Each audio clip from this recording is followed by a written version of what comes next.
തകർക്കാൻ ശ്രമിച്ചു. വേടൻ എന്ന് പറയുന്ന വ്യക്തിയുടെ മാനസിക നില വരെ തകരാറിലാക്കാൻ ശ്രമിച്ചു. എങ്ങനെയാ? കേസ് കൊടുക്കുക, വേടന്റെ ഈ പറയുന്ന മാതൃത്വത്തെ പറ്റി പറയുക, അവനെ മെന്റലി ഹരാസ് ചെയ്യുക, അവനെ ഏതൊക്കെ രീതി ചെയ്യാമോ ഫിസിക്കലി മെന്റലി എല്ലാം ചെയ്തു. 3 ദിവസം ഫോറസ്റ്റ് സ്റ്റേഷനിൽ അവരെടുത്തോണ്ട് അങ്ങോട്ടും ഇങ്ങോട്ടും കൊണ്ടു നടന്നു പ്രതികളെ പോലെ.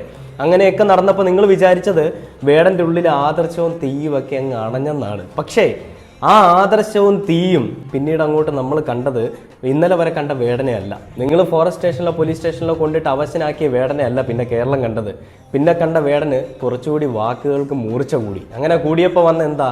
BJPയും RSSും മാറി മാറി വിചാരിച്ച, അല്ലെങ്കിൽ മറ്റുള്ള എല്ലാ പാർട്ടികളും വിചാരിച്ചതുപോലെ വേടനെ അങ്ങോട്ട് തകർക്കാൻ പറ്റിയില്ല, അല്ലെ തളർത്താൻ പറ്റിയില്ല എന്ന് മനസ്സിലായി. നമ്മുടെ LDFന്റെ ഒരു വാചകമുണ്ട്, തളർത്താൻ പറ്റിയിട്ടില്ല പിന്നല്ല തകർക്കാൻ എന്ന് പറയുന്നത്. അതാണ് എനിക്ക് വേടന്റെ വിഷയത്തിൽ പറയാനുള്ളത്.